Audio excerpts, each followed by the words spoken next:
So in case अगर आपको याद होगा तो पिछले क्लास के अंदर माइक्रोब्स इन ह्यूमन वेलफेयर को लेके we have actually discussed few things over there. याद होगा आप लोग को हमने कुछ बातें की थी, कुछ बैक्टीरिया थे, बैक्टीरिया में कुछ बना के दे रहे थे, वो क्या बना के दे रहे थे, उसका क्या काम होता है, something we have seen that right. along with that we have also understood something in terms of my your sewage treatment plant को क्या होता है क्या नहीं करते, वो भी हमने वहां पे देखा था। सो अगर मैं आपसे बोलूं कि विनेगर में जो चीजें डाली जाती है वो होती है एसिटिक एसिड, वो हमें कहाँ से मिलता है, कौन से बैक्टीरिया से मिलता है? Acetobacter aceti. Right, Acetobacter एसिटी। Right, तो ये सारे बैक्टीरिया के नाम आपको यहाँ पे याद रखने, कौन क्या बना रहा था, what they were doing is something you all have to know all those things right. Bioactive molecules यहाँ पे आपके क्या होते हैं, स्ट्रेप्टोकाइनेस क्या करता है, it is known as a clot buster. Cyclosporin आपका एक इम्यूनोसप्रेसिव ड्रग है जो आपको ट्राइकोडर्मा पॉलीस्पोरम में से आपको मिल जाता। स्टैटिन आपका क्या कर रहा था, स्टैटिन क्या कर रहा था, कोई बताएगा what is statin is known for? वो ब्लड कोलेस्ट्रॉल को लो करता है, कोलेस्ट्रॉल को नीचे लेके आता है। और यस, ये मुझे मिल जाता है मेरे यहाँ पे मोनास्कस में से, मोनास्कस मेरा जहाँ पे फंगस है उसमें से मुझे ये देखने के लिए यहाँ पे मिल जाता। So these are the things which we have done. इसके साथ साथ अगर आपको याद हो तो हमने पढ़ा था हमारा सीवेज ट्रीटमेंट प्लांट। तो कोई है जो हैंड रेस करके थोड़ा सा बताएगा सीवेज ट्रीटमेंट प्लांट में यहाँ पे क्या होता है स्टार्टिंग में? सो घर से जो पानी जा रहा है वो आपका पहले जाएगा आपके टैंक के अंदर, सीवेज ट्रीटमेंट के टैंक में जाएगा, फिर वहां से क्या होगा? So what is the first thing which will happen over there? बताइए Monika, what will happen? Sir सबसे पहले उसमें जो सीवेज जो होता है उसमें ह्यूमन एक्सक्रीटा होता है लार्ज अमाउंट में ना, तो सबसे पहले हम प्राइमरी ट्रीटमेंट करेंगे। तो उसके लिए सबसे फर्स्ट स्टेप जो होता है वो फिल्ट्रेशन होता है, जिसमें हम जो बड़े बड़े जो पार्टिकल्स होते हैं उनको रिमूव करते हैं, जैसे कि बोतल कैप होगी, क्लॉथ होगी, जो बड़े बड़े पार्टिकल्स होंगे उनको रिमूव करेंगे। उसके बाद सेडिमेंटेशन करेंगे। सेडिमेंटेशन में वो होता है जैसे पत्थर वगैरह हो गए, रॉक वगैरह हो गए, पेबल बोलते हैं जिनको, उनको हम नीचे ले आएंगे, बेस में ले आएंगे, बेस वाले में ले आएंगे, और जो ऊपर जो बचाएगा पानी उसको बोलते हैं इफेंट वाटर बोलते हैं, एंड जो नीचे वाले जो पत्थर होंगे उनको बोलते हैं प्राइमरी स्लज। एंड उसके बाद जो ये इफेंट वाला जो वाटर होगा ना उसको हम अलग टैंक में ट्रांसफर कर देंगे, और वहां से हमारा सेकेंडरी ट्रीटमेंट स्टार्ट हो जाता है। फिर वहां पे हम जो दूसरे टैंक में इसको जब डाला था ना तो उसको बोलते हैं एरिएशन। एरिएशन में ये होता है कि वहां पे ऑक्सीजन का लेवल वहां पे हम इंक्रीज कर रहे हैं। तो जो दूसरा उसमें जो पॉल्यूटेड वाटर होता है ना, वहां पे कुछ ऑर्गेनिक, उसमें मतलब ऑर्गेनिक वेस्ट होता है ना, और वहां पे कुछ एरोबिक बैक्टीरिया होते हैं, और ये जो एरोबिक बैक्टीरिया होंगे ना वो वहां पे अपनी उसको पॉपुलेशन को इंक्रीज करेंगे ना, और वहां ओके मोनिका, ट्रू, बिल्कुल सही है, आपने जो भी एक्सप्लेन किया पे बिल्कुल सही है, दैट्स ट्रू, बढ़िया, right. So yes, my aerobic bacteria over है। अब हम यहाँ से इसको आगे बढ़ाते हैं। सो आपका एरोबिक बैक्टीरिया यहाँ पे ग्रो करेगा, it will start growing in number and they are known for decomposition of the organic waste. So ये अपने ऑर्गेनिक वेस्ट में यहाँ पे डीकंपोज करना यहाँ पे वो लोग स्टार्ट करेंगे। अब आपको यहाँ पे एक चीज याद रखनी है, this one thing you have to know over here, this a term called as floc, जो मैंने यहाँ पे मेंशन किया हुआ है। फ्लॉक बेसिकली आपके यहाँ पे क्या होता है, that you have a bacteria plus fungi growing over there, so bacteria plus fungi growing over there and they will play the role in decomposition of the organic waste। जो आपका जो भी यहाँ पे ऑर्गेनिक वेस्ट होगा उसको decompose यहाँ पे करा जाएगा। अब आपको याद रखना है कि जब मेरा पानी यहाँ पे आया, ये मेरा पानी बिल्कुल यहाँ पे पॉल्यूटेड था। So polluted water is known to have a high amount of organic waste, and यहाँ पे आपका बीओडी का अमाउंट कितना होगा, आपकी जो ऑक्सीजन की डिमांड यहाँ पे होगी वो ज्यादा होगी या कम होगी अगर पानी गंदा है तो? ज्यादा। राइट, तो यहाँ पे जो मेरी बीओडी की जो डिमांड यहाँ पे होगी, so I will is going to be high over there. So you will find your biochemical oxygen demand over there is going to be high. ये आपकी यहाँ पे रहेगी, आपकी यहाँ पे हाई। So biochemical oxygen demand over there is going to depend high over there, ठीक है। On the other hand what happens, हो ये आपकी यहाँ पे आपकी ज्यादा रहेगी, so you have a high amount of biochemical oxygen demand इसके अंदर। Now what the other thing you have to understand here is कि ये तो चलो आपका यहाँ पे है, जब आपने फिल्ट्रेशन चालू किया, जब आपने फिल्ट्रेशन यहाँ पे मतलब जब आपने आपका एडिशन चालू किया, जब आपने डीकंपोज करना चालू किया, सो वो टाइम पे the biochemical oxygen demand will go low. तो जब आप यहाँ पे अपना कर रहे हो अपना secondary treatment, then you will find by the end of the secondary treatment आपको क्या मिलेगा कि आपकी बायोकेमिकल ऑक्सीजन डिमांड आपकी काफी नीचे जा चुकी होगी। तो इसका मतलब ये है कि मेरा पानी ज्यादा साफ हो चुका है, या मैं कहूंगा मेरा पानी काफी ज्यादा यहाँ पे साफ हो चुका है। तो ये बात दिमाग में आप बिठा लीजिए कि जब मेरा पानी साफ होगा तो बायोकेमिकल ऑक्सीजन डिमांड यहाँ में मेरी नीचे चली जाएगी। आई होप ये बात सबको यहाँ पे समझ आ रहा है। I hope this is something which is clear to all of you, right sir. So now what you find ना, हाँ जी, अब यहाँ पे आपका जो पानी है वो आपका पोल्यूटेंट फ्री है, right, it is my pollutant free water, इसमें अब कोई पोल्यूशन है नहीं, सब आपके यहाँ पे ठीक हो चुका है। नीचे आपका क्रिएट हो रहा है, आपका इकट्ठा हो रहा है आपके यहाँ पे बैक्टीरिया एंड फंगाई। अब एक बात याद रखना कि जब आप एरिएशन कर लेते हो उसके बाद you allow the water to settle down. जब आपने यहाँ पे एरिएशन, जब आपने सेकेंडरी ट्रीटमेंट आपने कर लिया, then you are allowing the water to settle. ये आपका यहाँ पे वाटर आपका सेटल हो रहा है, so you have allowed the water to settle. तो you have a settled water right now. अब जब मेरा वाटर यहाँ पे सेटल होगा तो नीचे मेरा इकट्ठा होगा मेरा यहाँ पे bacteria and fungi, that is my activated sludge. अब याद रखना जब यहाँ पे इकट्ठा होता है एक्टिवेटेड स्लज, इसमें से थोड़ा सा हम निकाल लेंगे, थोड़ा सा हम इसे यहाँ से निकाल लेंगे and we will add them into the anaerobic digester. तो याद रखना इसको मैं थोड़ा सा यहाँ से निकाल लूंगा, सो स्मॉल अमाउंट को मैं यहाँ से निकालूंगा। चलो मैं यहाँ से निकालता हूँ, एक स्मॉल अमाउंट में बैक्टीरिया को मैं यहाँ से निकाल लूंगा और उसको निकालने के बाद I will add them into the anaerobic sludge digester. एक बड़ा सा कंटेनर होगा जिसके अंदर आपको मिलेगा एनएरोबिक कंडीशन, वहां पे ऑक्सीजन नहीं होगा, तो उसके अंदर इन बैक्टीरियाज को मैं, बैक्टीरिया प्लस फंगाई को मैं डाल दूंगा, राइट। अच्छा, one more thing, sorry, you will find कि आप थोड़ा सा निकाल के आप अपना यूज करोगे वापस, और बाकी जो आपका यहाँ पे रहेगा उसको आप डाल दोगे इनसाइड दिस एनएरोबिक डाइजेस्टर। तो यार ये सारे जो आपके बैक्टीरिया और फंगा है ना, इन सबको आप डाल देते हो in the anaerobic sludge digester के अंदर, और थोड़ा सा आप निकाल के उन्हें डाल देते हो वापस से अपना सेकेंडरी ट्रीटमेंट के लिए। तो स्मॉल अमाउंट पे आप यहाँ से निकाल लोगे, and that after giving the small amount they will be add them into the, you are going to add them into tank for secondary treatment.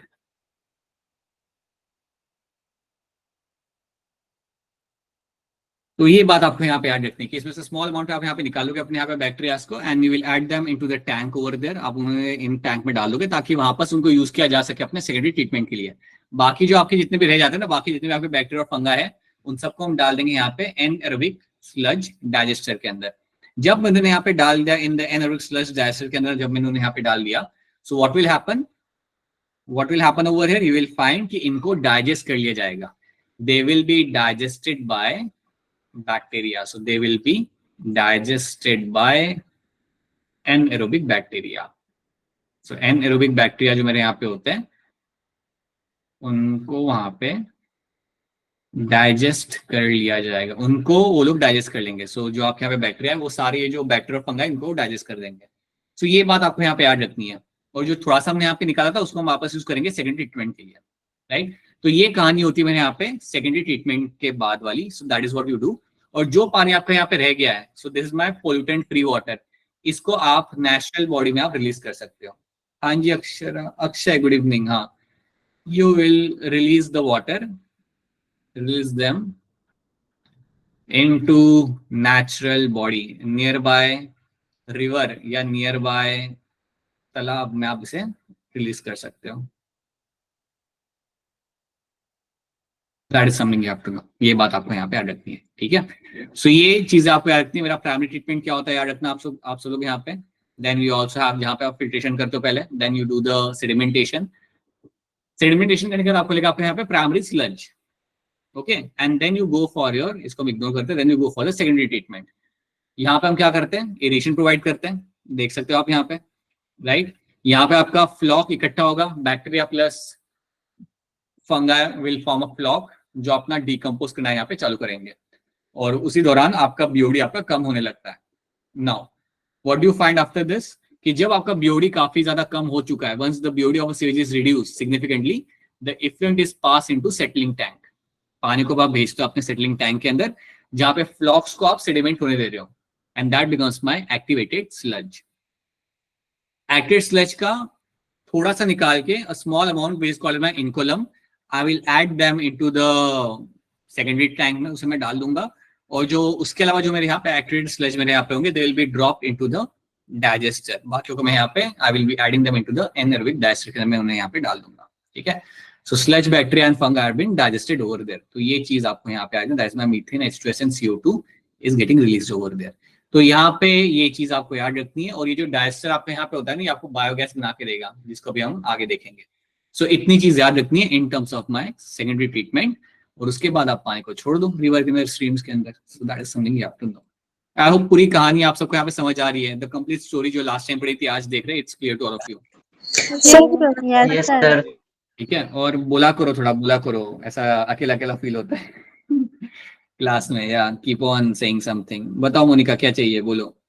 Sir ये लास्ट वाला मतलब स्टेप समझ नहीं आया कि सेकेंडरी टैंक से निकाल के वापस सेकेंडरी टैंक में डालना, वो समझ नहीं आया. देखो, जब तुमने यहाँ से थोड़े से बैक्टीरिया निकाल लिए, राइट, और उसे डाल दिया मैंने वापस से उन्हें सेकेंडरी टैंक के अंदर, तो मैं उसे इसलिए डाल रहा हूँ क्योंकि आप तो जानते हो सेकेंडरी टैंक में आपको बैक्टीरिया की जरूरत होती है, आपको बैक्टीरिया और फंगाई की जरूरत होती है ताकि आप डिकम्पोज कर सको. तो इनको हम थोड़ा सा वहां से निकालेंगे और वापस वहां पे डाल देंगे ताकि वहां पे वो लोग ग्रो कर सके वापस से. So they can grow over there in a very huge amount after adding some air, और वो अपना सेम काम कर सके for the decomposition of my organic matter. इसलिए किया जाता है. पता चला?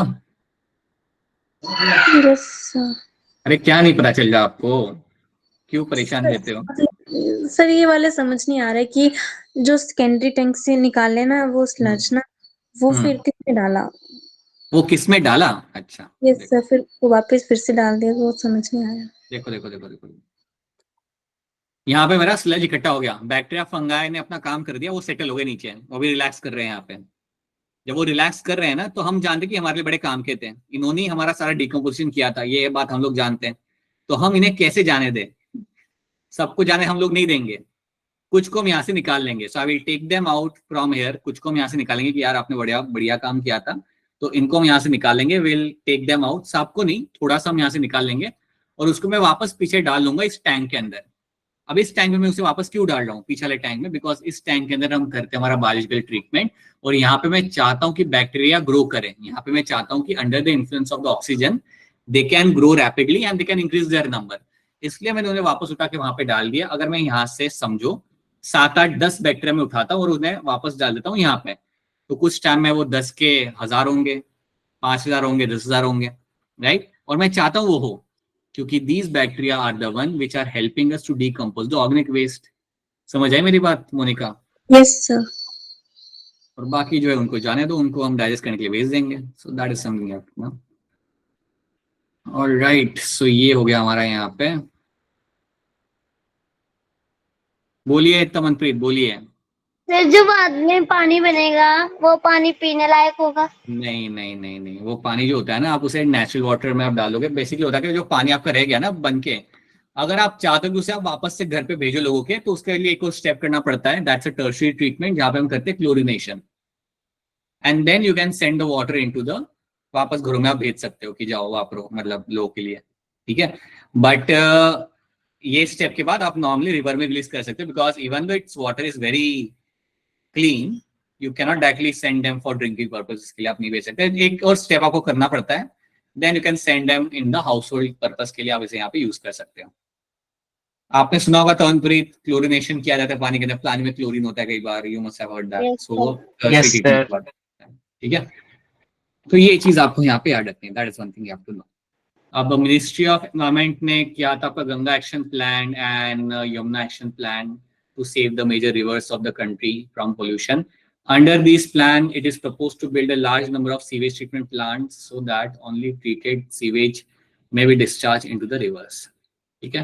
तो क्या लग रहा है ये काम चल रहा है नहीं चल रहा? ये बताएगी रानी, बताएगी. रानी इज फ्रॉम हरियाणा ना, रानी माइट बी नोइंग. रानी क्या चल रहा है? यस सर, काम ठीक से चल रहा है नहीं चल रहा? चल रहा है जी. ठीक है. Alright, so that is something you have to know in this, right? ये बस एक information जो आपको यहाँ पे याद रखनी है. Now let's talk about macros in the biogas plant. अब चलिए यहाँ पे बात करते हैं हमारे biogas plant के बारे में. You have a biogas plant. Biogas plant में से आपको बन के मिलती है आपकी biogas. You will get a biogas from the biogas plant. और ये जो बायोगैस आपको बन के मिलती है, दिस बायोगैस के अंदर होता क्या है? सो बायोगैस में generally you will get to see presence of your methane, जो हमारा मेन गैस है. You will have a certain amount of your carbon dioxide, will have a good amount of your H2S, and you also have a certain amount of your H2, free hydrogen. तो ये सब आपको मिलता है आपके biogas के अंदर. So biogas will have all this number of things. अब सवाल यहाँ पे आता है कि ये बायोगैस प्लांट जो होता है वो उसमें ऐसा क्या होता है कि आपको ये गैस मिल गया है। So you have this gas which is getting form, how this gas is getting form. तो आपको पहली बात आपको यहाँ पे याद रखनी है कि बायोगैस बनाने के लिए you need some help of the bacteria which will do the decomposition, fermentation वो लोग यहाँ पे करेंगे। तो देखो यहाँ पे होता क्या है, you have certain group of bacteria जिनको हम कहते हैं यहाँ पे as a methanogens. Methanogens methanogens जो आपके यहाँ पे एक ग्रुप ऑफ बैक्टीरिया आपके सामने यहाँ पे है, they are actually going to be my anaerobic bacteria. ये होते हैं मेरे यहाँ पे एनएरोबिक बैक्टीरिया।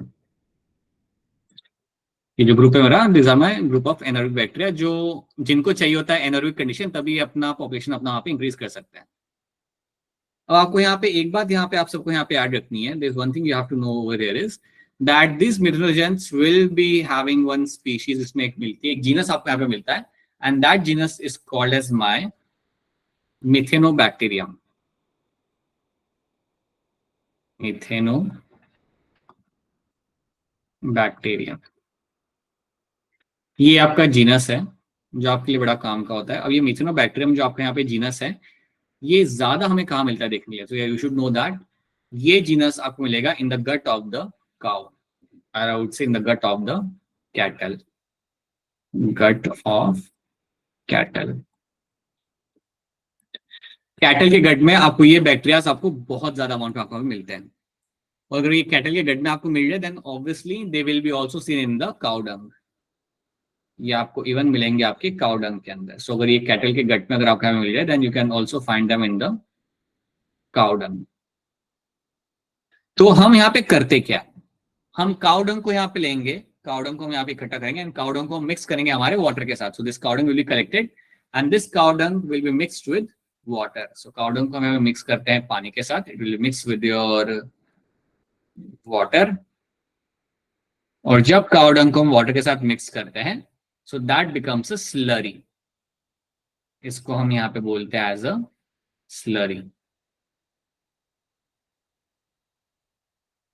ठीक है, अब ये जो आपकी स्लरी बन चुकी है, ये स्लरी को आप डालते हो बायोगैस प्लांट के अंदर, you add this slurry in the biogas plant and then फिर आपको यहाँ पे बायोगैस बन के आपको मिलता है। सो ये जो स्लरी आपकी यहाँ पे होती है, this slurry is been added in the biogas plant के अंदर। तो ये आपने बना लिया ना, देन उस प्लांट के अंदर एक जो बड़ा सा आपका प्लांट होगा आपके घर के आसपास, उसमें this slurry will be added into the biogas plant. So this will be added in biogas plant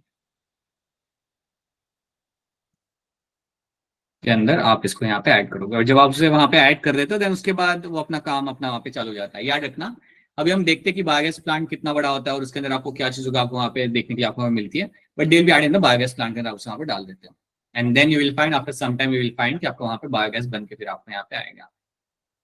अब क्योंकि हम यहाँ पे काउडंग यूज कर ले तो आपने ये टर्म सुना होगा गोबर गैस भी से हम यहाँ पे कहते हैं, because you are using the cowdung over here, इसलिए इसको हम इवन बोलते हैं गोबर गैस यहाँ पे। So that is one thing you have to no.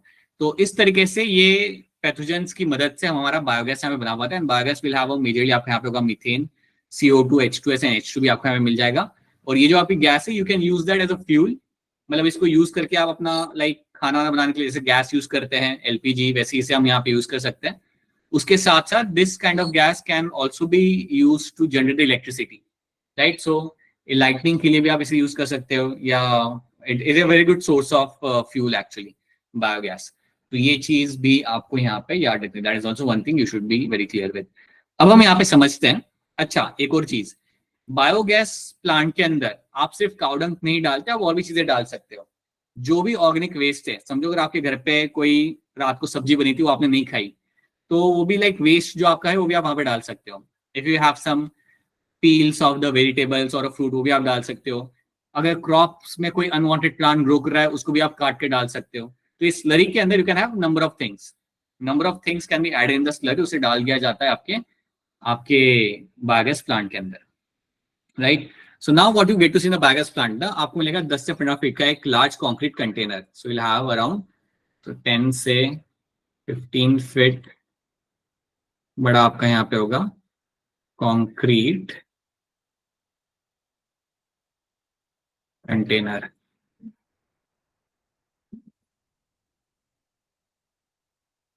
So we'll have 10 to 15 feet जितना बड़ा आपके यहाँ पे होता है आपके यहाँ पे कंक्रीट कंटेनर, और that is going to be your biogas plant, right. अभी जो कंटेनर यहाँ पे ना, इसके ऊपर आपको एक यहाँ पे वेसल लिखेगा, जैसे हम कहते हैं floating vessel. This structure over there is called as my floating vessel. इसको हम बोलते हैं यहाँ पे एज अ फ्लोटिंग वेसल।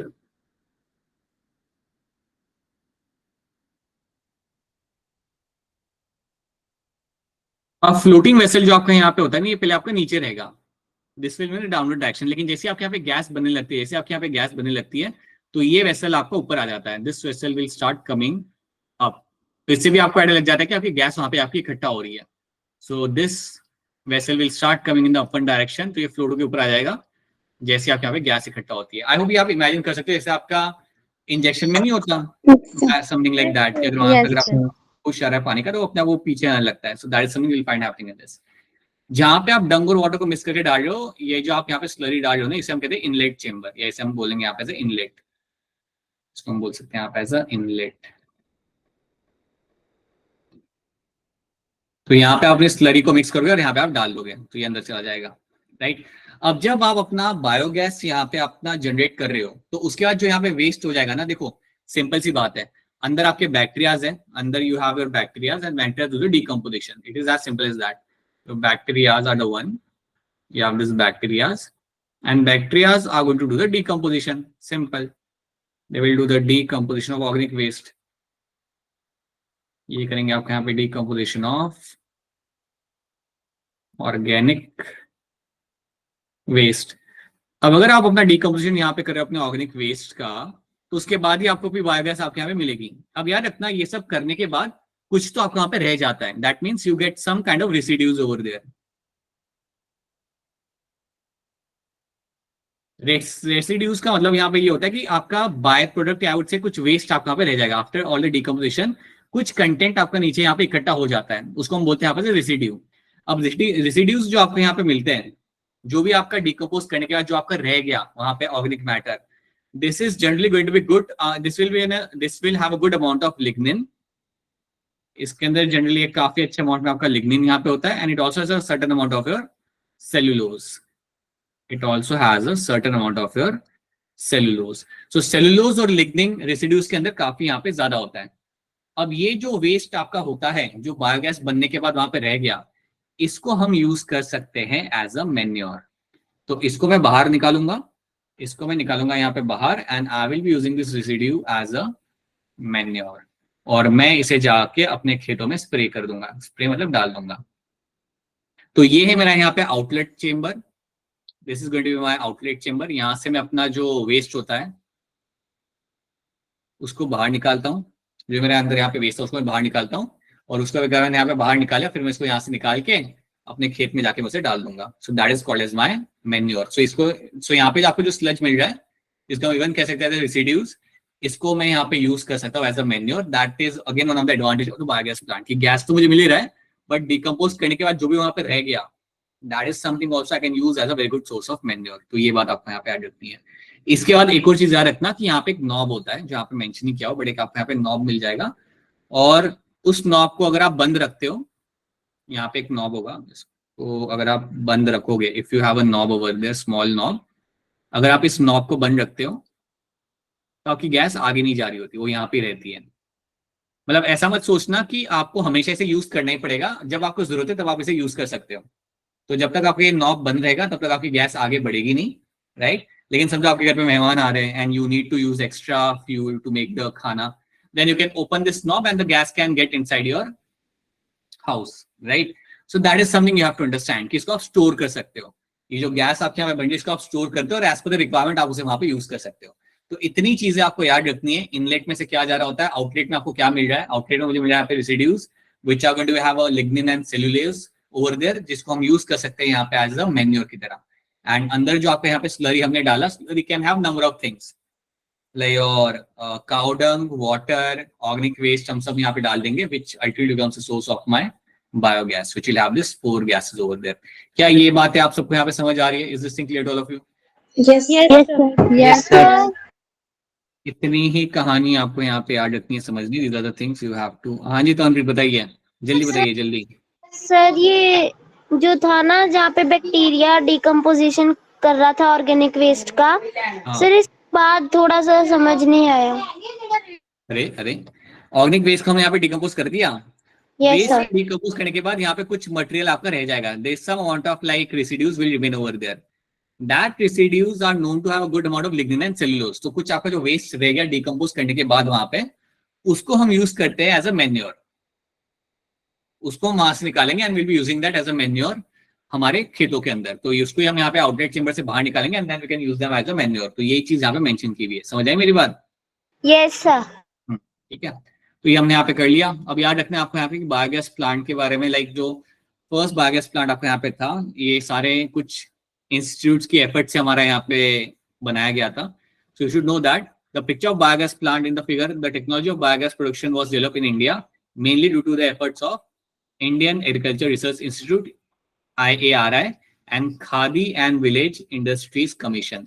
तो ये दो आपकी गवर्नमेंट बॉडीज थी जिनकी मदद से आपके बायोगैस प्लांट को बनाया गया इंडिया में। और आज की डेट में जितने भी आपको मिलते हैं biogas plant through the country, वो इनके like they were the first one two actually have this idea of having a biogas plant in the cities and in the villages. तो ये दो नाम आपको याद रखने हैं, IARI and your KVIC. These are the two things you have to know. So that is, and याद रखना this biogas is used for the cooking purpose as well as for the lighting. So ये आपको यहाँ पे याद रखना है. These are the few things you have to know. So biogas fuel की तरह भी यूज किया जाता है, लाइटिंग की तरह भी यूज किया जा सकता है, कुकिंग के लिए और लाइटिंग के लिए भी यूज किया जा सकता है। और ये गैस पोल्यूशन क्रिएट नहीं करती, याद रखना। उसके अलावा आपका फायदा यहाँ पे ये हो रहा है कि आपका जो काउडंग है, जो भी आपका एक्सक्रीटा है, उसको आप अंदर डाल के आप अपना सैनिटाइज कर रहे हो अपने एनवायरमेंट को। सर ऑल्सो इंश्योरिंग कि उसके वजह से कोई दूसरी बीमारी ना हो, because all this cow dung and all the excreta can create some disease ना। तो अगर आप उसे डाल रहे हो इस प्लांट के अंदर, then you are also maintaining the sanitation in the environment. सो ये भी इसका फायदा होता है। ओके, चलिए आगे बढ़ते हैं। So this is what my biogas plant is all about. Now let's understand the microbes as a bio control agent. इसको हम यहाँ पे देखते हैं, ठीक, कैसे हम माइक्रोब्स को यूज कर सकते हैं as a bio control agent की तरह। मैंने यहाँ पे कैसे यूज कर सकते हैं। तो पहली चीज आप यहाँ पे याद रखना कि हमारा इम्पैक्ट क्या होता है पेस्टिसाइड्स का और इंसेक्टिसाइड्स का। हम जानते हैं कि आज की डेट में अगर कोई एक फार्मर है, अगर फार्मर के फील्ड के अंदर कोई अगर इंसेक्ट आ रहा है या कोई पेस्ट अगर आ रहा है उसके क्रॉप्स के अंदर, तो वो क्या करेगा, he will be using the pesticides and insecticides. तो वहां पे जाके उसने उसे स्प्रे करना है और स्प्रे करके it will actually kill those insect over there. ये एक काफी कॉमन तरीका है जिसके थ्रू आप पेस्ट और इंसेक्ट्स को आप कम कर सकते हो। लेकिन इसका इम्पैक्ट क्या होता है, let's try to understand the impact of this kind of strategy. अगर हम ये करते हैं तो इसका इम्पैक्ट क्या होगा। पहली चीज, इंसेक्ट्स बिकम रेजिस्टेंट। अगर आप ज्यादा यूज करते हो इंसेक्टिसाइड और पेस्टिसाइड्स अपने फील्ड के अंदर, तो एक टाइम के बाद आपके जो इंसेक्ट्स वहां पे होंगे आपके रेजिस्टेंट हो जाएंगे। अगर आपको याद हो तो हमने पढ़ा था एवोल्यूशन के अंदर, जब DDT का इस्तेमाल किया गया था पानी के अंदर बहुत ज्यादा, तो एक सर्टेन टाइम के बाद आपके मॉस्किटो लार्वा जो थे वो आपके बन गए थे रेजिस्टेंट वहां पे, और उनके ऊपर कोई इम्पैक्ट वहां पे नहीं हो रहा था। That was example of my evolution. अगर आपको याद हो तो वही चीज यहाँ पे भी होगी।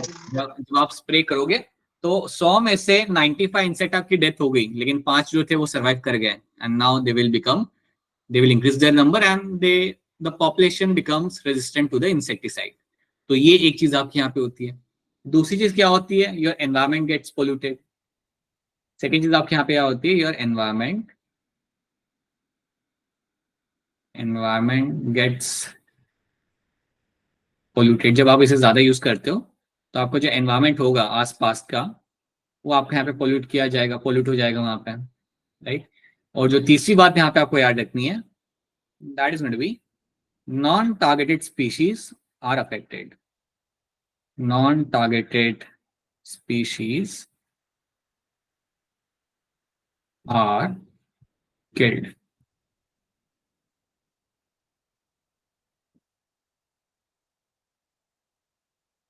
इसका मतलब यहाँ पे ये होता है कि अगर आप इंसेक्टिसाइड या पेस्टिसाइड अगर आप स्प्रे कर रहे हो फार्म के अंदर, तो वो तो हर किसी को मारेगा। जो आपके लिए काम का नहीं है उसे तो वो मारेगा ही, लेकिन जो आपके लिए काम का उसे भी वो मारेगा। सो अगर वहां पे हनीबीज आ रही है, उनकी भी वहां पे डेथ हो जाएगी। अगर सॉइल में अगर आपको वहां पे कोई अर्थवर्म रह रहा है, उसकी वहां पे डेथ हो जाएगी। तो इसको हम बोलते हैं यहाँ पे दैट नॉन टारगेटेड स्पीशीज, जिनको टारगेट करना ही नहीं था, they are also getting killed over here. They are also getting killed over here. तो ये इवेंट्स आपको यहाँ पे होते मिलते हैं. The insect become resistant, environment gets polluted, non-targeted species are also getting killed over there. तो ये चीजें आपके यहाँ पे हो रही होती है. So these are the few things you will be finding happening over here. Right? ये चीजें होते हुए आपको यहाँ पे मिलती है. These are the few things which you find happening in this. Janvi बताइए क्या हो गया, बताइए, बोलिए. सर वो लास्ट वाला लाइन नहीं समझ. लास्ट वाला लाइन यहाँ पे ये कह रहा है ना. अब जानवी सोचो, मैं एक फार्मर हूँ और मैं अपना इंसेक्टिसाइड स्प्रे कर रहा हूँ. मैं क्यों कर रहा हूँ? क्योंकि वहां पे बैठा हुआ है एक आपका कोई इंसेक्ट जो मेरे प्लांट को खा रहा है, मुझे उसे मारना है, मैंने स्प्रे किया, वो तो मरेगा ही मरेगा. बट उसके अलावा वहां पे जो दूसरे इंसेक्ट थे जिनका कोई नाता ही नहीं था मेरे प्लांट्स के साथ, वो तो कुछ बेनिफिशियल इंसेक्ट थे, जैसे हनी भी हो गया, या मेरे सॉइल में वहां पे अर्थफॉर्म अपना काम कर रहा था, उसकी भी वहां पे डेथ हो जाएगी क्योंकि मैंने वो टॉक्सिक कंटेंट मैंने अपना स्प्रे किया है उस एनवायरमेंट के अंदर. So that means non targeted species are also getting killed.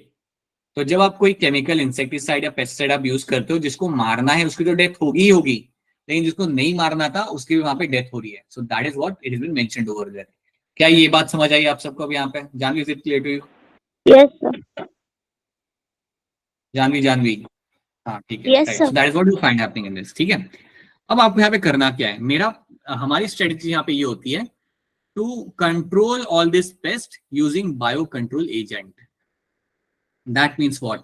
मेरा टैक्टिकल प्लान यहाँ पे ये होगा. अगर मैं एक ऑर्गेनिक फार्मर हूँ, देखो एक ऑर्गेनिक फार्मर जो होता है ना, वो हमेशा ये चाहता है कि जो पेस्ट है उनको हम इरेडिकेट ना करें, उसको हम कंट्रोल करें. सो अगर मैं एक ऑर्गेनिक फार्मर हूँ तो मैं क्या चाहूंगा? आई एक्चुअली वांट कि मैं कुछ ऐसे प्रीडेटर्स का यूज करूं वो जाके पेस्ट को कंट्रोल करेंगे, which are going to control the paste.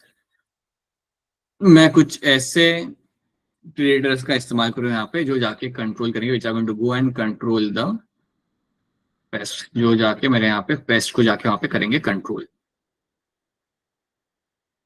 करेंगे, मतलब उसे खा जाएंगे. और खा जाएंगे मतलब सब खत्म नहीं कर देंगे, उनके नंबर को मेंटेन करेंगे. That's what I want. You want predators which can control the paste. For example, अगर मेरे खेत में बहुत ज्यादा चूहे हैं, तो अगर मेरे खेत में चूहे हैं और अगर वहां पे कुछ सांप भी अगर रहने लगते हैं, then that's a good thing for me. The snakes will control the population of the rats over there, right? So that is what you think about. Rather than spending some chemicals over there or spraying some chemicals, आप कुछ ऐसे live organisms अपने use कर सकते हो जो वहां पे कंट्रोल करेंगे आपके पेस्ट की पॉपुलेशन को. याद रखना, द आइडिया इज कि मुझे उन्हें इरेडिकेट नहीं करना है. आप ये भी तो सोचो कि जो इंसेक्ट आपके फूड को खा रहा है उसको भी तो कोई खा रहा होगा. तो जब आप उसकी पॉपुलेशन को आप खत्म कर देते हो यूजिंग इंसेक्टिसाइड और पेस्टिसाइड, तो पूरा इकोसिस्टम खराब हो जाता है. वहां पे पूरा इकोसिस्टम आपका यहाँ पे कोलैप्स करता है, क्योंकि जो पेस्ट को आप मार रहे हो या उसे खत्म कर रहे हो पूरा वहां से, that insect is the one जिसके ऊपर कोई और भी डिपेंड करता है. So that is one thing you have to understand कि यहाँ पे क्या किया जाता है. You are trying to control the pest population, not completely eradicate them. क्या मेरी बात आप सबको यहाँ पे समझ आ रही है? Yes sir. Yes sir.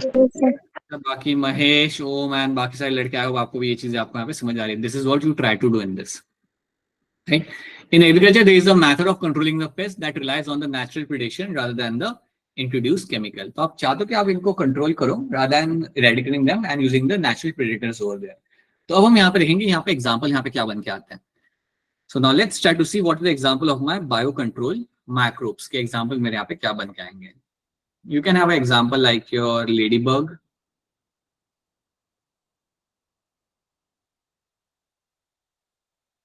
Ladybug जो आपका यहाँ पे होता है ना, ladybug is someone who is known to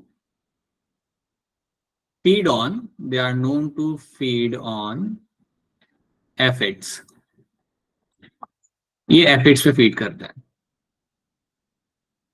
I hope ladybug आपने देखा होगा, वो आपका जो नहीं होता ऑरेंज कलर का बीटल होता है जिसके ब्लैक ब्लैक स्पॉट्स होते हैं, बहुत कॉमन है. So that is my ladybug. So ladybug को हम यहाँ पे क्या करते हैं, जब इसको हम रिलीज करते हैं ना, अगर मेरे खेत में अगर मैं इसे रिलीज करूंगा तो क्या करेगी, एफिड्स को जाके फीड करेगा. Aphids are also my arthropods, बहुत स्मॉल होते हैं और लीफ के ऊपर चढ़ के उसे लीफ को खा जाता है. सो इनके ऊपर वो फीड करता है. तो ये एक मेरा एग्जांपल बन गया बायो कंट्रोल एजेंट का. That is also one of the example कि ये feed on the aphids over there. Then I can have example of my dragonfly. Dragonfly is one who is going to feed on the, ये जो आपका यहाँ पे it's going to feed on, this is going to feed on your mosquito larva, mosquito larva. तो ये चीज भी आपको यहाँ पे याद रखनी है, that dragonfly someone who is going to feed on the mosquito larva के ऊपर ये अपने यहाँ पे फीड करेगा। सो ये बात भी आपको यहाँ पे याद रखनी है। अब ड्रैगन फ्लाई डायरेक्टली जाके फीड नहीं करता, बेसिकली ड्रैगन फ्लाई का जो लार्वा होता है ना, देखो ड्रैगन फ्लाई अपने एग लेकर रहेगा पानी के अंदर, और पानी में जो उसका लार्वा होगा वो लार्वा जाके फीड करेगा आपके मॉस्किटो के लार्वा के ऊपर। तो अगर मेरे एरिया में ड्रैगन फ्लाई है बहुत ज्यादा, then there is a very likely chance कि मेरे मॉस्किटो का ब्रीडिंग वहां पे ज्यादा नहीं हो पाएगा। So that is also one of the advantage. So that's an example of my, again, example of my biocontrol agent कि ड्रैगन फ्लाई को मैं यहाँ पे यूज करूंगा to get rid of my mosquito larva. Then third example here is going to be your example of my trichoderma fungus. Trichoderma जो आप जानते हो, this is actually going to be a fungus. इसका में आप पहले भी सुन चुके हो। इसके कई सारे जीनस होते हैं, तो वन ऑफ द जीनस ये आपके यहाँ पे जो फंगाई है, it can grow nearby the roots of the plants. Trichoderma is known to grow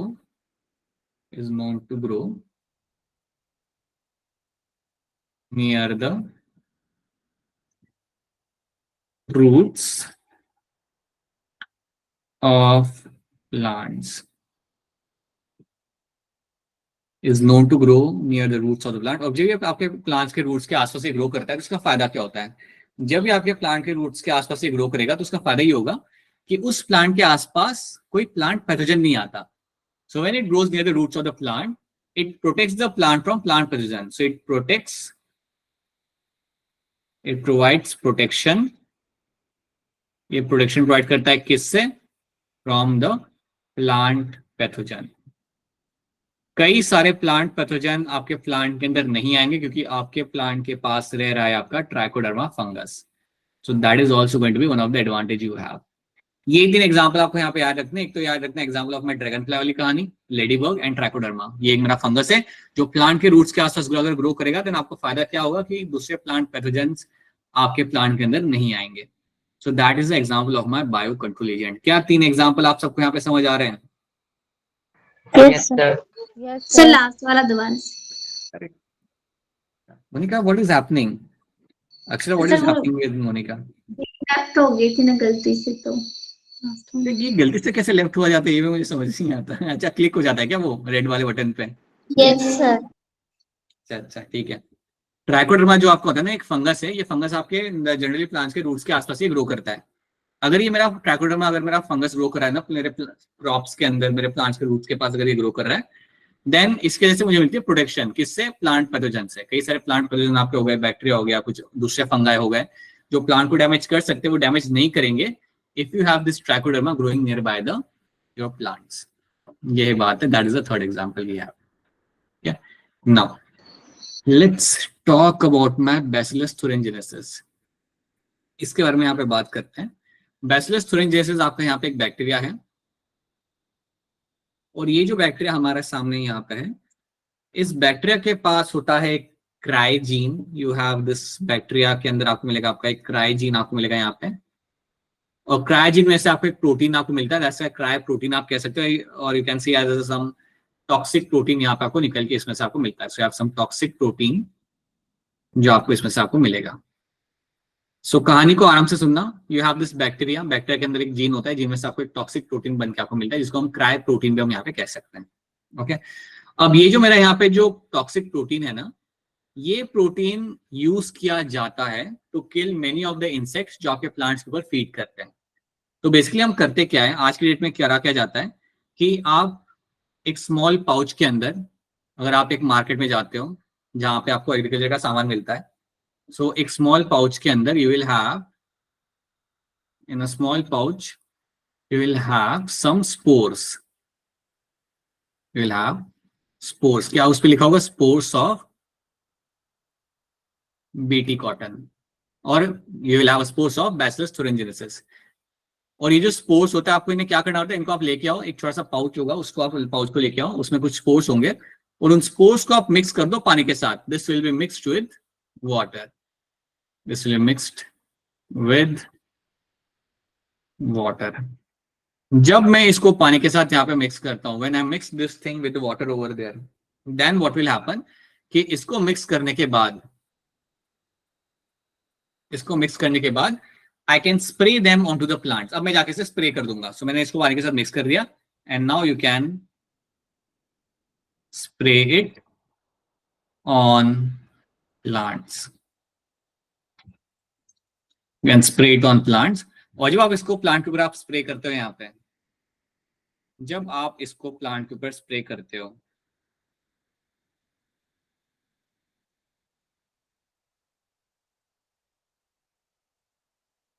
जब आप इस चीज को आप प्लांट के ऊपर स्प्रे करते हो, when you spray this thing on the plant, so what will be eventually happening over there, what is the one thing you find happening in this, that जैसे आपने इसको प्लांट के ऊपर अपने यहाँ पे अपना स्प्रे किया, when you did that thing, तो अब आपके प्लांट के ऊपर अगर कोई इंसेक्ट आके बैठता है, मतलब बेसिकली मैं बात करूंगा कैटरपिलर, जो आपके बटरफ्लाई के जो कैटरपिलर होते हैं वो आपके प्लांट्स को बहुत ज्यादा खा जाते हैं।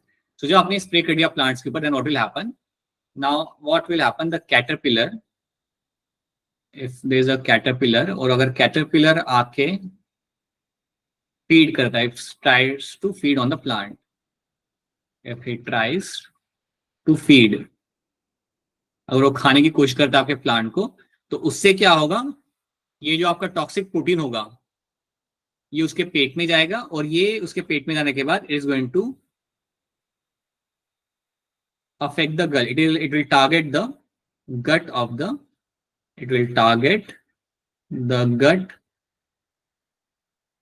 of caterpillar। आपके कैटरपिलर का जो पेट होती है ना, उसकी जो वॉल होती है, उसको टारगेट करता है, उसको डैमेज कर देता है। तो उससे क्या होगा, कैटरपिलर की वहां पे डेथ हो जाएगी, तो वहां पे वो नीचे गिर जाएगा। अच्छा खासा खा रहा था वहां पे, जैसे आपने स्प्रे किया थोड़ी देर किया तो वहां पे नीचे गिर जाएगा। तो इस तरीके से हम इसे यहाँ पे यूज कर सकते हैं। बैसिलस thuringiensis बैक्टीरिया का नाम है, प्लीज भूलना मत, ये आपका एक बैक्टीरिया है। और इस बैक्टीरिया में ये जो जीन है, ये जीन आपको जो बना के देता है आपके यहाँ पे प्रोटीन, उस प्रोटीन को यहाँ पे इस तरीके से यहाँ पे इस्तेमाल किया जा सकता है। तो ये कहानी याद रखनी है। एक और बात जो आपको यहाँ पे याद रखनी है, this bacillus thuringiensis is used to get rid of the caterpillars. इनको हम यूज करते हैं, कई सारे हमारे बटरफ्लाइज होते हैं, कई सारे मॉथ होते हैं, उनके कैटरपिलर्स को खत्म करने के लिए हम इस बैक्टीरिया की मदद यहाँ पे इस तरीके से ले सकते हैं। तो ये बात आपको याद रखनी है। अगर आप मार्केट जाते हो, you will have a small sachet और अ पाउच, जिसमें आपको स्पोर्स मिलेंगे। उन स्पोर्स को आप ले निकालते हो, बाहर निकालते हो, पानी में मिक्स करते हो, and you spray them into the water. Simple process है। क्या ये प्रोसेस आप खुद से कर पाओगे? Yes, sir. Yes, sir. इतना अच्छे से आना चाहिए कि आप खुद से कर पाओ। You should have that confidence कि कल जाके लेके आते हैं हम ये सब, राइट? Sir, कल फील्ड में ट्राई होगा सर। कल फील्ड में ट्राई होगा, लेकिन पाउच तो पहले लेके आओ वहां से। आसपास मार्केट है या दूर जाना पड़ता है? sir, है pouch. सर। पास में तो जाके बोलो कि जरा just share with me some bacillus thuringiensis के स्पोर्स। ये मत बोलना, बीटी बोल के देखना, शायद दे दे। बैसिलस thuringiensis मांगोगे तो वो कुछ नहीं देगा फिर आपको। बढ़िया, you take this spores, mix with water and spray on plant. सही वाले स्पोर्स डालना वहां पे। कुछ गलत चीज लेके आगे डाल दिया, सारे प्लांट्स की डेथ हो गई, फिर तुम लोग मेरे को फोन करोगे। पता चला हर कोई मुझे फोन कर रहा है, फिर वहां से पेरेंट्स फोन कर रहे हैं मुझे। तो please don't do that. Alright, now second thing. अब एक और चीज यहाँ पे सुन लो। हमने यहाँ पे बात किया हमारे बैसिलस thuringiensis के बारे में। एक और मैं यहाँ पे टर्म बताना चाहूंगा, एक और इसका किस तरीके से इस्तेमाल किया जाता है। So you have this bacteria bacillus thuringiensis। अब इस बैक्टीरिया में से हम क्या करते हैं, ये जो हमारा बैक्टीरिया है, इस बैक्टीरिया में जो जीन था, वो जीन था मेरे यहाँ पे cry gene. That gene was my cry gene over there. और ये जो मेरा क्राइजीन यहाँ पे जो था ना, इस क्राइजीन को मैंने आइसोलेट किया।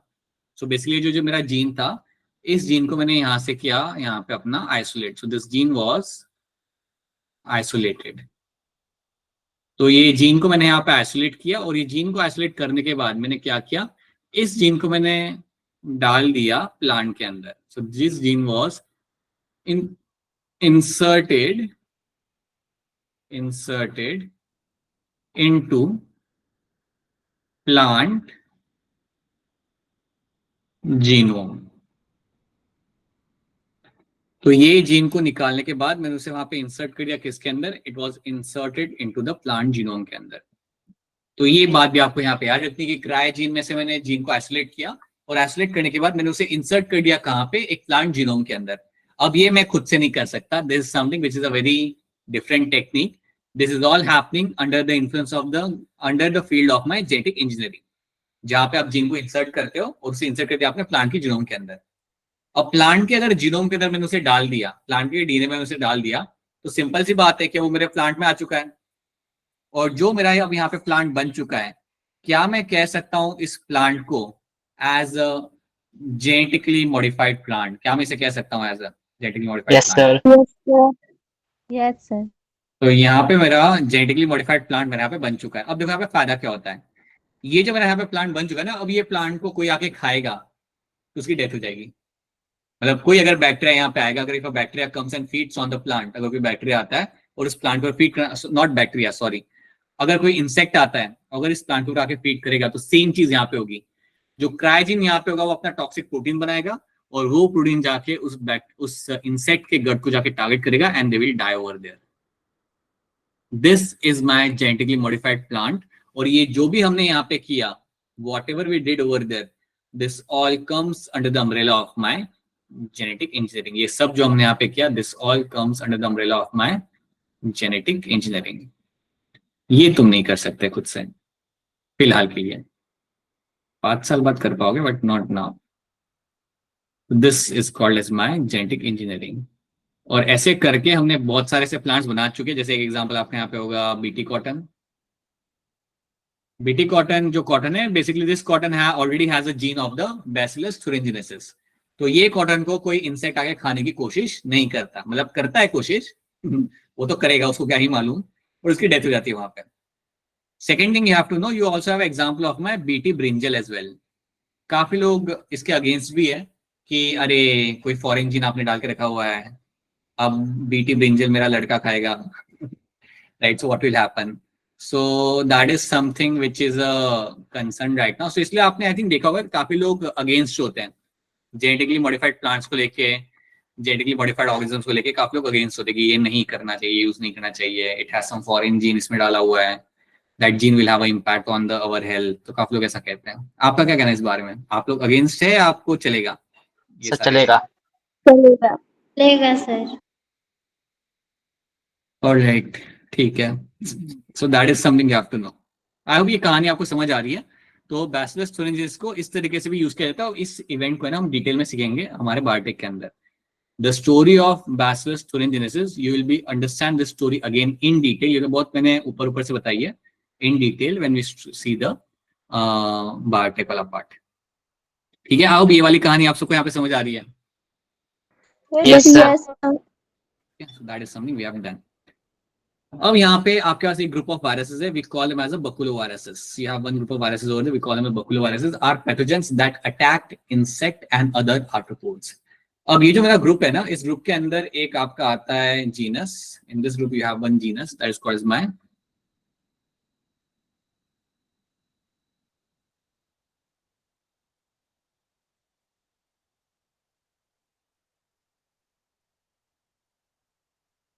न्यूक्लियोपॉलीहेड्रोवायरसेस। तो एक आपके यहाँ पे जीनस आता है जिसको हम कहते हैं यहाँ पे न्यूक्लियोपॉलीहेड्रोवायरसेस। तो ये आता है under the category of my baculovirus. तो baculovirus is a big category, उसके अंदर एक और आपके यहाँ पे जीनस है जिसको हम कहते हैं यहाँ पे न्यूक्लियोपॉलीहेड्रोवायरसेस। अब ये जो आपका ग्रुप है ना न्यूक्लियोपॉलीहेड्रोवायरसेस का, ये हमारे लिए बड़े काम का होता है। क्यों?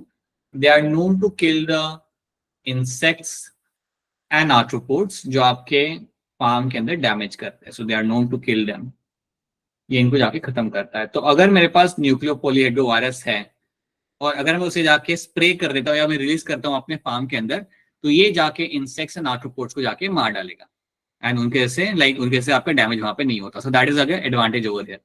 इसका सबसे बढ़िया फायदा ये होता है कि ये होता है species specific. This is going to be species specific.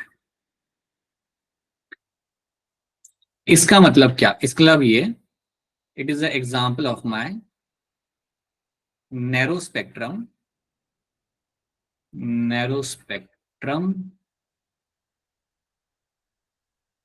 biopesticide।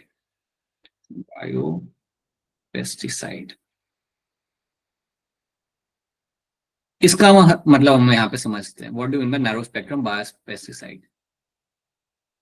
इसका मतलब यहाँ पे ये होता है कि ये जो मेरे यहाँ पे वायरस है, ये वायरस सबको जाके खत्म नहीं करेगा। ये वायरस जनरली उन्हीं इंसेक्ट को जाके खत्म करता है जो हमारे लिए हार्मफुल होते हैं। ये उन्हीं इंसेक्ट को जाके मारता है जो इंसेक्ट हमारे फार्म में होने नहीं चाहिए। सो इसलिए हम इसे बोलते हैं यहाँ पे as it comes under the category of my narrow spectrum biopesticide. Narrow spectrum मतलब ये सब कुछ टारगेट नहीं कर रहा, it is not going and targeting everyone. वहां पे कोई चिड़िया के बेटे उसे भी मार रहा है, ऐसा नहीं कर रही है। It is only killing those insects which are actually known to be harmful for human crops. So इसलिए हम इसे बोलते हैं they are going to be species specific. ये बहुत स्पीशीज स्पेसिफिक यहाँ पे होते हैं, ये हर एक स्पीशीज को जाके खत्म नहीं करेंगे। मतलब ये जाके मेरे अर्थवर्म को नहीं मारेगा, ये जाके मेरे हनी बी को जाके खत्म नहीं करेगा, but it is known to target those species which are known to be harmful for the human beings. तो ये बात आपको यहाँ पे याद रखनी है, दैट इज व्हाई याद रखना it comes under the term of my narrow spectrum. Narrow मतलब छोटा स्पेक्ट्रम ऑफ बायोपेस्टिसाइड, ये ब्रॉड स्पेक्ट्रम नहीं, नैरो स्पेक्ट्रम है। That is advantage.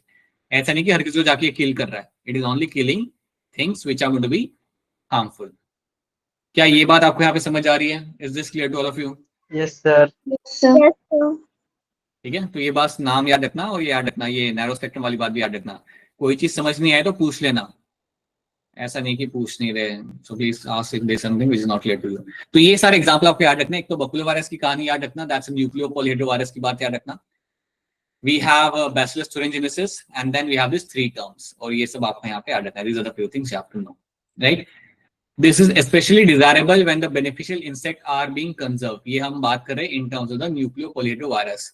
इनका बड़ा फायदा तब होता है जब कुछ ऐसे इंसेक्ट है जिनको हम बचाना चाहते हैं, तो वो टाइम पे इनको इस्तेमाल करना बहुत काम का होता है। To add in their overall integrated pest management, इसको हम इवन बोलते हैं यहाँ पे as a integrated pest management. कि आप ऐसे आप मैनेज कर रहे हो पेस्ट को कि जो जिनको टारगेट करना उनको आप कम कर रहे हो और बाकियों को आप अफेक्ट नहीं कर रहे हैं। और when ecologically sensitive area is being treated. Ecologically sensitive area मतलब जहां पे बहुत ज्यादा स्पीशीज है एंड कुछ स्पीशीज बहुत आपके लिए इंपॉर्टेंट है, तो ऐसे एरिया में ऐसे वायरस को यूज करना ताकि ये वायरस सिर्फ उनको ही मारे जो आपके लिए काम के नहीं है और उनको ना मारे जो आपके काम के, बड़ा इंपॉर्टेंट यहाँ पे आपके लिए हो जाता है। तो ये चीज आपको यहाँ पे ऐड है। These are the few things you have to remember. अब बात करते हैं microbes as a bio fertiliser. अगर मैं माइक्रोब्स को यूज करता हूँ एज अ बायो फर्टिलाइजर तो उनसे क्या फायदा मिलता है? पहली चीज, let's see the impact of chemical fertilizers. अगर मैं केमिकल फर्टिलाइजर्स यूज करूंगा तो उसका इम्पैक्ट मेरे लाइफ के ऊपर क्या होगा, मतलब मेरे फार्म के ऊपर क्या होगा? सो पहला यहाँ पे इम्पैक्ट मेरा यहाँ पे ये होता है that chemical fertilizers are the one which can create soil pollution. They can lead to a soil pollution. अगर आप इसे हद से ज्यादा यूज करते हो तो आपका सॉइल पोल्यूशन यहाँ पे होगा। मैं इसको ऐसे भी लिख सकता हूँ that fertility of soil is been lost. Fertility of soil is lost.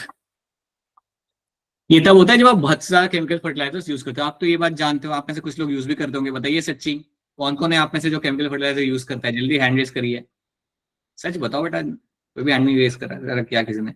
Right, Monika, किया तो है। किया, ठीक है। करते लोग, it is been done over there all the time. और इसको करने का फायदा ये होता है कि chemical fertilizers will have a good amount of what. इसमें होता क्या है ज्यादा? किसी को मालूम है इसमें होता क्या है ज्यादा अमाउंट में?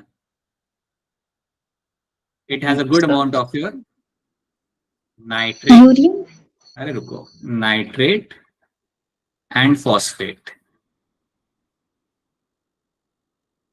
Nitrate and phosphate, right, they are seen in the very high amount in the chemical fertilizers. अब ये जो नाइट्रेट और फॉस्फेट होते हैं ये प्लांट के लिए काफी यूजफुल होता है। बेसिकली प्लांट को चाहिए होता है नाइट्रोजन, प्लांट की ग्रोथ के लिए nitrogen is going to be very essential, right? So that is why these are nitrates are very helpful for the plant growth. इसलिए आप उसे यूज करते हो। लेकिन प्रॉब्लम क्या आती है जब इसे आप एक्सेस में यूज करते हो, then you will find the soil will get polluted और I would say the fertility of the soil will get lost. ये तब होता है जब सॉइल आपकी ज्यादा टॉक्सिक हो जाती है। इसलिए इसको यूज करना एक सर्टेन अमाउंट में ज्यादा बेटर ऑप्शन है rather than using for a long amount of time, right, for a longer duration of years। अगर आप उसे यूज करते हो then soil की fertility आपके यहाँ पे compromise हो सकती है। That's one thing। Second यहाँ पे concern ये होता है, second आपके यहाँ पे concern ये होता है agricultural runoff।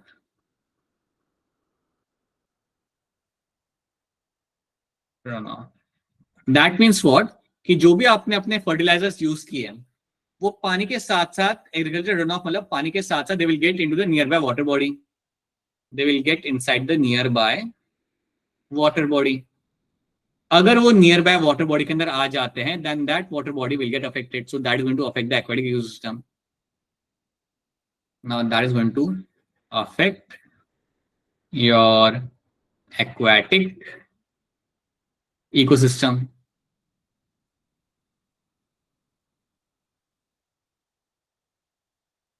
तो ये भी होता है कि आपके फार्म में से जो आपका पानी निकल के जा रहा है नियर बाय वाटर बॉडी के अंदर, वहां पे जो भी आपकी फिश है, फ्रॉग है, they will get affected over there, they will die over there और their population will get reduce, so that can also happen. तो ये कुछ आपके यहाँ पे इम्पैक्ट हो रहे होते हैं because when you use a chemical fertilizers, तो इनका यहाँ पे इम्पैक्ट होता है। ऊपर से कहा जाता है that they can also have, they can be part of your food chain. आपके अगर आप ये फूड चेन का पार्ट बन जाते हैं then also they will have a like ill impact on your body, so that can be also seen happening over there, है ना। तो ये सब को हम कैसे कंट्रोल कर सकते हैं, इसको हम ओवरकम कैसे कर सकते हैं। So instead of using chemical fertilisers you can go for a bio fertilisers because they have some negative impact on the ecosystem. So इसलिए आप क्या कर सकते हैं यहाँ पे, you can use bio fertilisers यहाँ पे। अब जब हम बायो फर्टिलाइजर्स की बात करते हैं, so there is a need to switch to organic farming and use of bio fertilizers. काफी जरूरत है आज की डेट में एज पर द एनसीईआरटी कि हमें ऑर्गेनिक फार्मिंग की तरफ स्विच करना चाहिए।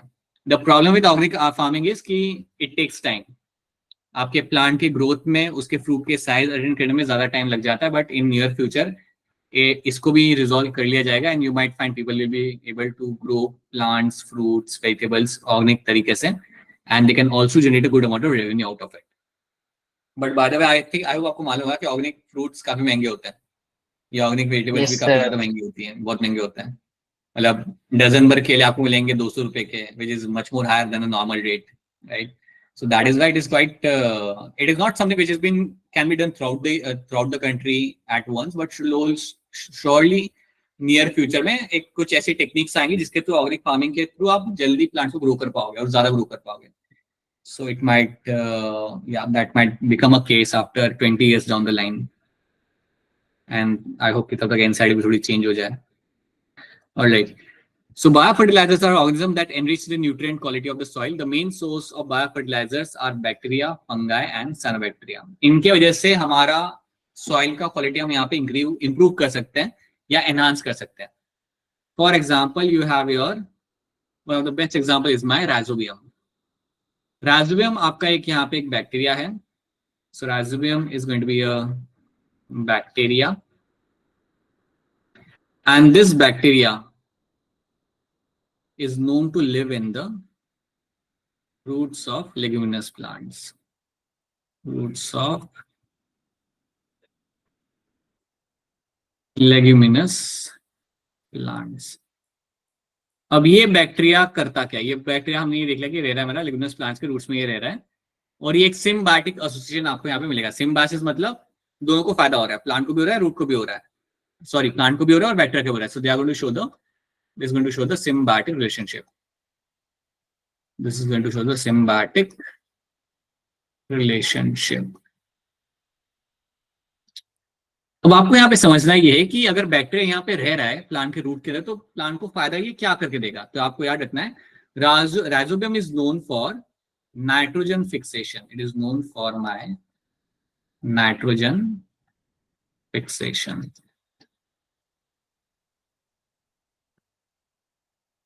अब जब मैं कह रहा हूं it is known for my nitrogen fixation के लिए, सो दैट मीन्स व्हाट, आपको याद रखना है कि आपका एटमॉस्फेरिक नाइट्रोजन जो है वो अभी भी आपके आसपास ही है. 70% इज माय नाइट्रोजन ओनली. लेकिन जो आपका जो N2 है आपके आसपास, उसको आप डायरेक्टली यूज नहीं कर सकते हैं, इसको हमें फिक्स करना होता है पहले. सो ये जो N2 आपका होता है एटमॉस्फेयर के अंदर, that can be converted into your NO2, NO3, nitrite, nitrate और अमोनियम आयंस और अमोनिया. जब इनको इसमें आप कन्वर्ट करते हो तो इसको हम बोलते हैं आप एज अ नाइट्रोजन फिक्सेशन. याद रखना, प्लांट एटमॉस्फेयर में से डायरेक्टली N2 को इस्तेमाल नहीं कर सकता, लेकिन जब आपका N2 को हम कन्वर्ट करते हैं नाइट्राइट, नाइट्रेट और अमोनिया के अंदर, then what will happen that this nitrogen can be utilized by the plant. अब ये जो आपका फॉर्म है नाइट्रोजन का, इसको प्लांट यूटिलाइज कर सकता है. Now this can be utilized by the plant. This has been used by plants. तो ये चीज आपको यहाँ पे याद रखनी है, इसलिए बैक्टीरिया उसके लिए फायदेमंद है, इसलिए बैक्टीरिया इन प्लांट्स के लिए यहाँ पे फायदेमंद होता है, और प्लांट्स भी थोड़ा बहुत खाना बना के उसे दे देते हैं वहां पे खाने के लिए राइट. सो बैक्टीरिया को भी रहने के लिए जगह मिल रही है रूट्स के अंदर. So that is a symbiosis यहाँ पे आपका हो रहा है, दोनों को यहाँ पे फायदा हो रहा है. So that is what you find with the rhizobium. So rhizobium की बात आपको यहाँ पे याद रखनी है. राइजोबियम के साथ साथ you should also know there are 2 more bacterias. एक होता है आपको यहाँ पे Azotobacter,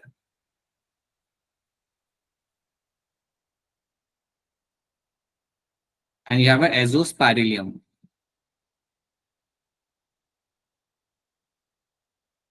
Azotobacter and azospirillum are the 2 bacteria. अब ये जो मेरे यहाँ पे 2 बैक्टीरिया है ना, these are my free living bacteria. These are my free living bacteria. मतलब ये सॉइल में होते हैं. These are my free living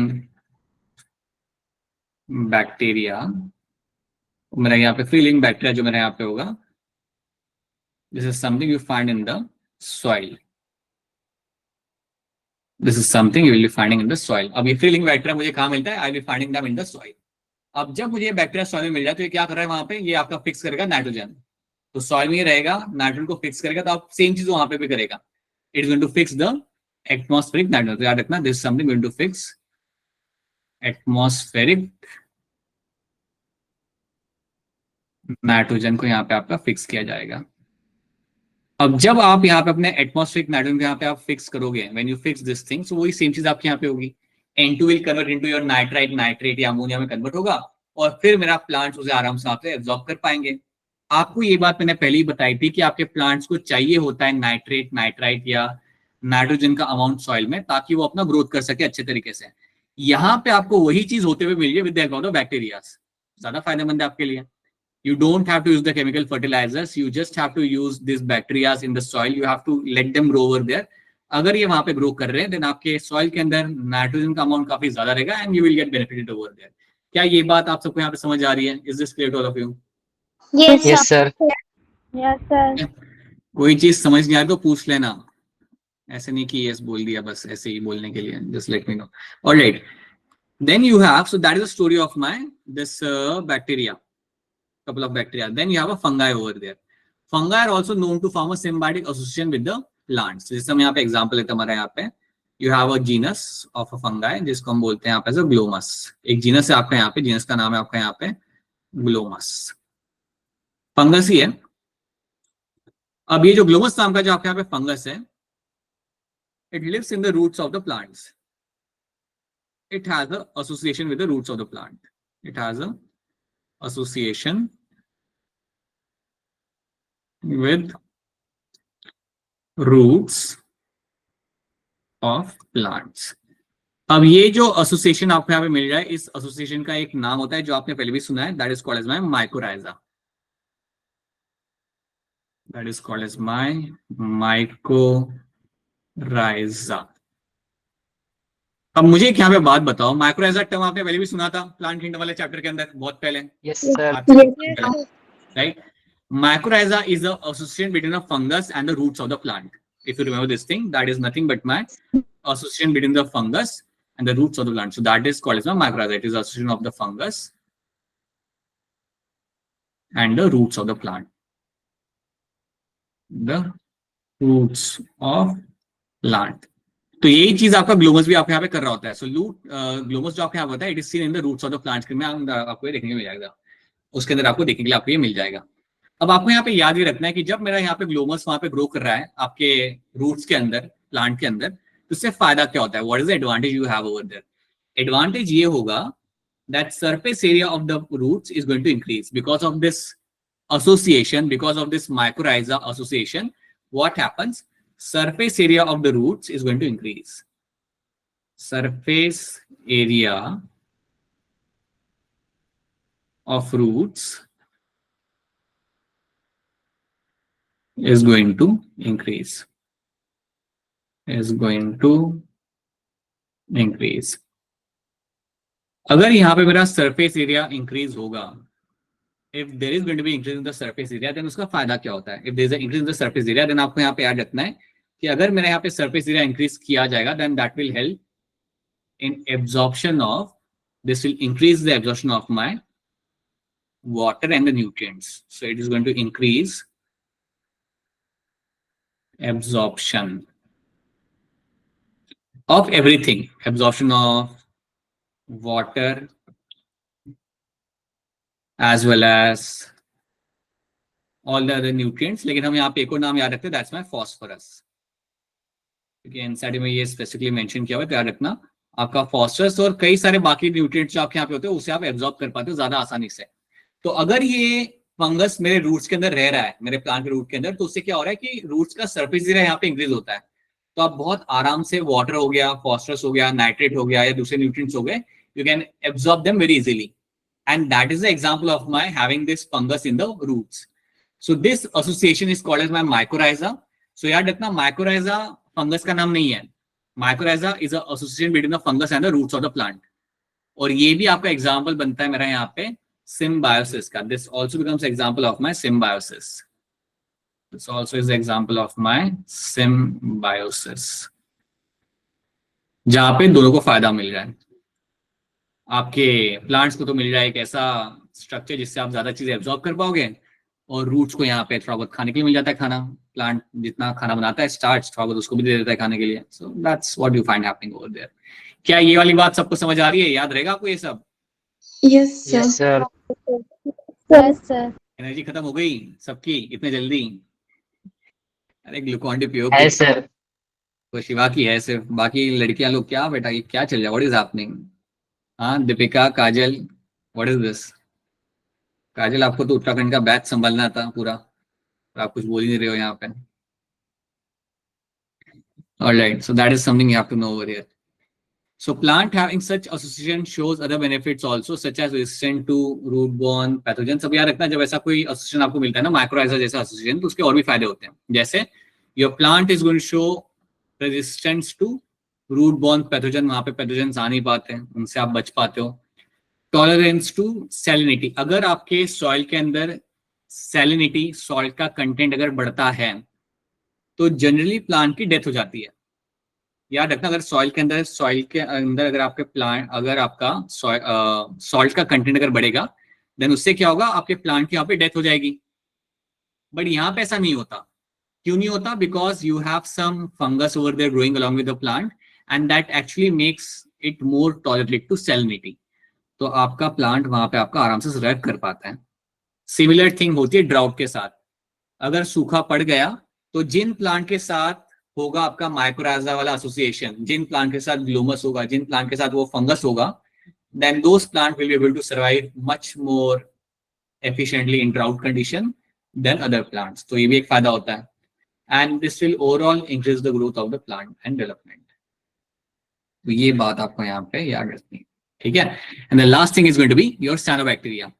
cyanobacteria जो आपके यहाँ पे रहता है, cyanobacteria are autotrophic macros widely distributed in aquatic and terrestrial environment. Cyanobacteria ये नाम आपने सुना होगा, पढ़ा है कभी ना कभी आपने सुना है. These are the bacteria which grow in the water body में ग्रो करते मिल जाते हैं आपको, लैंड में भी आपको ग्रो करते हैं, आपको सॉइल में भी आपको ग्रो करते हैं, आपको यहाँ पे मिल जाएंगे, राइट. इनका भी एडवांटेज क्या होता है? They are known to fix the atmospheric nitrogen. They are known to fix the atmospheric nitrogen. और यहाँ पे आपके जो एग्जाम्पल्स आएंगे, the examples are going to be your anabaena, nostoc and oscillatria. So oscillatria, Anabaena and nostoc are the three examples of my cyanobacteria जो आपको nitrogen fix करके दे सकते हैं. तो अगर मेरे ये cyanobacteria अगर मेरे यहाँ पे ग्रो कर रहे हैं सॉइल के अंदर, if I allow them to grow in the soil, then मुझे फायदा क्या होगा? They are going to fix the nitrogen for me. अगर आप याद करोगे ना, अपना एक चैप्टर था 11 के अंदर, चैप्टर नंबर 2 बायोलॉजिकल क्लासिफिकेशन, तो वहां पे एक टर्म आप देखते हो, वहां पे एक तो पिक्चर बना के रखी हुई है साइनोबैक्टीरिया की लंबी सी, and you have a term over there, heterocyst. कुछ याद आ रहा है आपको? Yes sir. सिखाया भी था, आप में से कुछ लोगों को सिखाया भी था और सबने सीखा होगा. हेटेरोसिस्ट आर द चेंबर्स जहां पे आपका फिक्स किया जाता है नाइट्रोजन को. This is a chamber which is known for nitrogen fixation के लिए यूज किया जाता है. So this is going to be used for nitrogen fixation. ये आपको मिलता है साइनोबैक्टीरिया के अंदर. याद करिए, थोड़ा जाइए अपने पास्ट में जाइए. Yes sir. That is what you find happening over there, ठीक है. तो इतनी बात यहाँ पे रखो. यहाँ पे आपका चैप्टर खत्म होता है फाइनली. सो आपको this is the last thing you have to know in this. So the chapter gets completed. Now we have some questions over there. Question से काम करते हैं. मैं आपको ब्रेक देता हूँ. Let's not do questions right now. Questions हम अगली क्लास में डिस्कस करते हैं. ठीक है, अभी आप थोड़ा रिलैक्स करो. You have one more class from 12:45, right? Lunch कर लो अपना, सॉरी डिनर कर लो अपना. भागो यहाँ से. अगर कोई सवाल नहीं है देन यहाँ पे आपका लेक्चर खत्म होता है. Have some rest, have your dinner.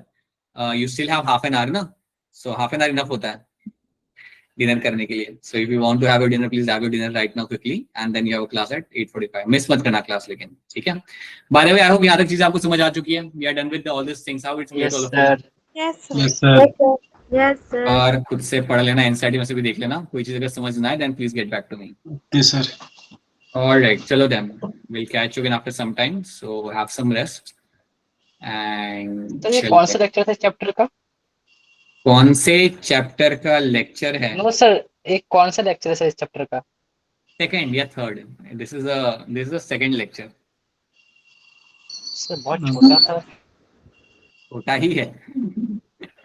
छोटा ही है चैप्टर वो. So it got completed. ठीक है. जी sir. So bye sir. bye bye. जाओ चलो. Bye Bye. सर. चलो जल्दी जल्दी जल्दी जल्दी जाओ. सर जो पिछली क्लास में क्वेश्चन नहीं करा था हमने एक कि वो इनहिबिट वाला, तो उसमें सर गिबरेलिन एक के सेकंड बेटा, एक सेकंड रुक जाओ बेटा.